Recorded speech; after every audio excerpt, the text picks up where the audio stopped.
मित्रों नमस्कार। जब से कोर्ट ने आदेश दिया है कि देश के सभी बेसिक के शिक्षकों को टेट परीक्षा देना पड़ेगा, इस टेस्ट को लेकर शिक्षकों में घबराहट है। आखिर में घबराहट की वजह क्या है? क्या टेट का टेस्ट इतना कठिन है जिसे शिक्षक नहीं निकाल पाएंगे?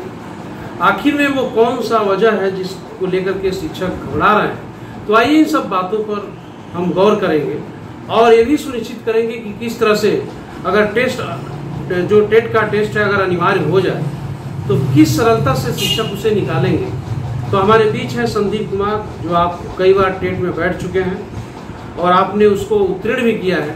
इनसे बात करते हैं कि क्या टेट परीक्षा इतनी कठिन होती है कि उसे नहीं निकाला जा सकता है? आपका क्या राय है इसके बारे में संदीप? सबसे पहले नमस्कार और सभी दर्शकों को भी यथा योग्य अभिवादन। मैं संदीप कुमार, मैं 3 बार सीटेट और 1 बार टेट क्वालिफाई हूँ।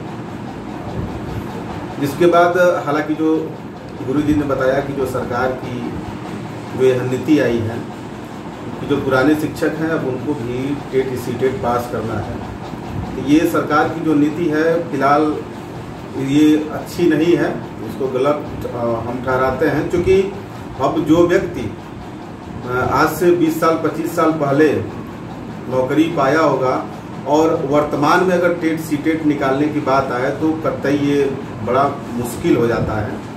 क्योंकि टेट और सीटेट चूँकि हम लोग को सिखाया जाता है, ट्रेनिंग दी जाती है, बीएड हो या बीटीसी हो, ट्रेनिंग दी जाती है, 2 साल की ट्रेनिंग होती है। ट्रेनिंग में ये सब बताया जाता है कि अभ्यास कराना, बच्चों को भी आप लोग पढ़ाते हैं कि लगातार अभ्यास कराएं, लगातार अभ्यास से बच्चे सीखते हैं। लेकिन अब लगातार अभ्यास ही कहाँ, अब आप लोगों को तो चूँकि पढ़ाना, देखिए पढ़ाना और पढ़ना दोनों में अंतर होता है। अब जब पढ़ाएंगे बच्चों को तो वो आपका जो रेगुलर जो पढ़ने की वो क्षमता है वो कम हो जाती है। तो पढ़ाना और पढ़ने में थोड़ा सा अंतर हो जाता है। और टेट सीटेट, लेकिन अगर आप थोड़ा बहुत पढ़े भी हों, अगर थोड़ा सा रिवीजन करेंगे तो बहुत कठिन नहीं है टेट और सीटेट। पहली बार हमने भी दिया था तो काफ़ी डर लगा था। बहुत कुछ नहीं है उसमें, आप लोग सभी जानते हैं, बाल विकास, हिंदी, अंग्रेजी, गणित, विज्ञान, ये सब चीज़ें जो आप पढ़ाते हैं उसी में से पूछता है। लेकिन अब सवाल कुछ अलग बनने लगे हैं।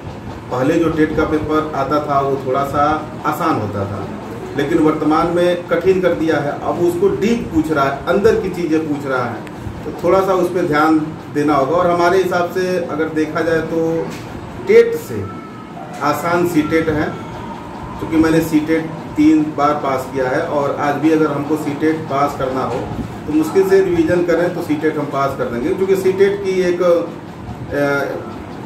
जो है कि माना जाए तो वो एक चीज़ केंद्रित करता है, बाल केंद्रित, क्योंकि उसमें बच्चों की गलती नहीं निकलनी चाहिए। कितना भी गलती है तो मास्टर गलत हो सकता है लेकिन बच्चे नहीं हो सकते। लेकिन जो भ्रांतियां हैं, जो लोग डर रहे हैं कि अब इस समय हम टेट में बैठेंगे, पास होंगे कि नहीं होंगे, लेकिन बहुत घबराने की बात नहीं है। अगर वो लोग चाहें तो बिल्कुल पहले ही जो है कि बाद में वो परीक्षा पास कर लें। अच्छा, बहुत से हमारे शिक्षक हैं जो केवल इंटर पास हैं, जिनकी नियुक्ति बहुत पहले की है, तो ऐसे में असमंजस में है कि आखिर में हम कैसे टेट में बैठेंगे। दूसरी बात, सीटेट और जो यूपी टेट है, दोनों के प्रश्न पत्रों में कुछ तो अंतर रहता ही होगा। जैसे आपने बताया कि बाल मनोविज्ञान से संबंधित प्रश्न पूछे जाते हैं और थोड़ा सा शिक्षक उस पर ध्यान दे तो टेस्ट को निकाल सकता है। साथ में और भी विषय हैं, जैसे हिंदी हो गया, तो गणित हो गया। तो इस पर जो शिक्षा से संबंधित जो प्रश्न है, इस पर अगर शिक्षक कंसंट्रेट होकर तैयारी करता है। लेकिन एक और बात है कि जिस तेजी के साथ बदलाव आ रहा है शिक्षा में और नए तकनीक के साथ शिक्षा जो दी जा रही है, उसके साथ को देखते हुए, उस बदलाव को देखते हुए, इस तरह के परिवर्तन जो हो रहे हैं, कोर्ट चाहे सरकार ये अनुभव कर रही है कि हमें इस तरह के टीचर चाहिए जिनको जानकारी हो विषयों की, तो उसके लिए तो ठीक है। लेकिन अलग अलग समय में भर्ती हुए शिक्षकों पर भी इसका ध्यान देना चाहिए कि आखिर में आज से आपने जैसे बताया कि 25 साल पहले के जो शिक्षक हैं उनको फेस करने में थोड़ा कठिन होगा। और ये भी देखा जाता है कि जो बहुत से नए टीचर हैं जैसे अभी बहुत से हमारे शिक्षा मित्र थे, तो बहुत से शिक्षा मित्रों ने टेट निकाला, उनकी भर्तियां भी हुई, लेकिन कई हमारे शिक्षा मित्र थे जो बार बार प्रयास किए लेकिन वो टेट नहीं निकाल पाए। तो ऐसे में जो अंतर है, या जो सेवारत लोग हैं, जो शिक्षक हैं, उनके टेट देने में और जो अभी तैयारी में हैं, जो स्टूडेंट हैं अभी, उनमें तो कुछ अंतर ही है, क्यों? बिल्कुल अंतर है। तो इसको लेकर आप क्या कहेंगे, जो अभी तैयारी कर रहे हैं, जो शिक्षक ऑलरेडी 20-25 साल से? देखिए, जो लगातार प्रयास कर रहा है उसमें, और जो प्रयास छोड़ चुका है उसमें तो सी बात है, अंतर आएगी। जो प्रयास कर रहा है वो तो भाई कहीं न कहीं सफलता के करीब रहेगा, और जो प्रयास छोड़ दिया है तो उसको थोड़ी सी दिक्कत होगी। तो क्या आपको नहीं लगता है कि ऐसे में जो गवर्नमेंट है उसको, जो सेवारत हैं, उनके लिए एक अलग तरह का टेट का आयोजन करना चाहिए? बिल्कुल करना चाहिए, लेकिन ये सरकार का जो फैसला है यही गलत है। सरकार को ऐसा करना ही नहीं चाहिए, क्योंकि अब पहले 20 साल पहले क्या था, अब इस समय क्या है। पहले हार्ड वर्क था, अब स्मार्ट वर्क हो गया है। पहले लोग जो भी मास्टर थे वो ब्लैक बोर्ड पे पढ़ाते थे, आज ये स्मार्ट बोर्ड लग गए हैं। नहीं, अभी तो चारों तरफ इस माहौल में इतनी गर्माहट नहीं थी। सभी लोग ये समझ रहे थे कि जो पुराने शिक्षक हैं वो टेट नहीं देंगे, और जो 2011 के बाद हैं वो टेट देंगे, इस तरह की बात थी। तो इसको लेके जो पुराने शिक्षक हैं वो निश्चिंत थे, लेकिन अचानक बीच में कोर्ट का आदेश आने के बाद शिक्षकों में इस तरह की घबराहट आई है।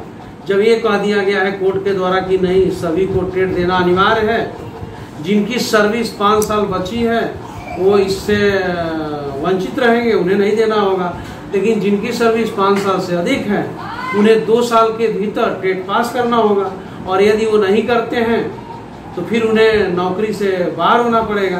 तो ऐसे में जब इस तरह का आदेश आया है कि नहीं, अगर आप 2 साल में नहीं पास करते हैं तो आपको बाहर ही जाना पड़ेगा, तो लाजमी है कि लोगों के, शिक्षक के भीतर घबराहट होगी। तो शिक्षकों हम आपसे यही कहना चाहेंगे कि सरकार की कोशिश होगी कि जो पुराने शिक्षक हैं उन्हें टेट में न बैठना पड़े, लेकिन यदि इसी तरह से इसका हल नहीं निकलता है तो फिर शिक्षकों को तो टेट देना ही होगा। लेकिन इसमें घबराने की जरूरत नहीं है। यदि आप पढ़ाते हैं और रोज आपका जो इंटरेक्शन है बच्चों के साथ होता रहा, तो टेट भी कोई बहुत कठिन टेस्ट नहीं है। हम आपके लिए इस तरह के एपिसोड लाते रहेंगे ताकि आप टेट को भी आसानी से निकाल सकेंगे और बिल्कुल हार नहीं मानेंगे। फिर हम नए एपिसोड के साथ हाजिर होंगे। नमस्कार।